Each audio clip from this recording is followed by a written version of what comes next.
Hi, my name's Ethan Strimling. I'm a former Democratic state senator, and this is my colleague, Phil Harriman, former Republican state senator. So, Phil, here we are. This is it. We are at the debates. Elliott Cutler has been calling for debates since last year. He's wanted 30 of them. We're finally getting them. Let's go through each candidate and see what we feel like their expectations are. How about Elliott? Let's start with him. Does he have the highest expectations of anybody in this? Most pressure? I think from his internal campaign persona, this is his day to show people that he should be the next governor. So yeah, internally, it's a big deal for Cutler. But I think externally, he's got to make sure he comes across as warm, empathetic. I think his physical stature and his aggressiveness could work against him if he's not careful. Yeah, I think you're right about that. I think the expectations are high for Elliott, as they should be. He's in third place. He's pulled way back on TV, as we know, so he's sort of looking for this moment to make a name for himself, and I think you've nailed it.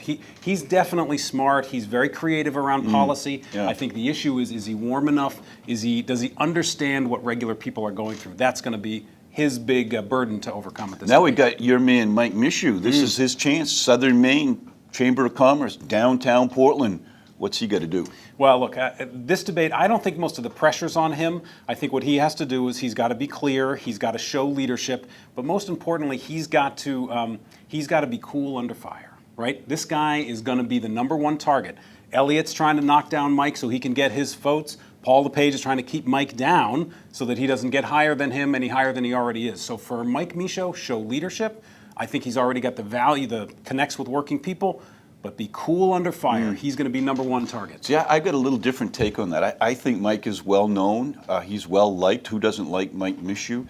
But he's going to have an audience that are primarily people who sign paychecks or work for companies in managerial responsibilities. I think Mike is going to have to demonstrate that his criticism of being a flip-flopper on numerous issues, he's got clarity.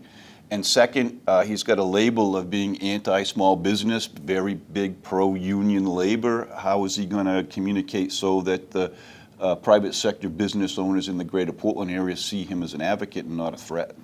The only thing I'd say to that, though, is remember that I don't think he's playing for the crowd that's right there. He's playing for everybody who's watching. It's not televised, but there is media in the room. So remember, good point. There's only 400 or 500 votes in that room. He's got to be playing to the big crowd. Yeah. What about Paul LePage? What do you think for him? The big guy, the man himself, the incumbent. What's he got to do? I think this is what makes it almost like a NASCAR race, where people come and see if there's going to be a car crash, because just the thought of LePage and Cutler and Mishu finally in the same room. You kidding me? Just the thought of LePage anytime, and and I start smiling. You got a camera. So for Paul LePage, I think it is demonstrate diplomacy. Remain calm under the chaos, and show people that you've kind of recognized that it's okay to be a straight talker, but you have to do it in a way that's respectful to the office of governor. Yeah, I think he'd do himself a lot of favors if he could find a way to really try to reach out a little bit, get across the aisle, demonstrate how he's been a leader, more of a CEO type. I think that would be helpful. But clearly for LePage, I would say his #1 is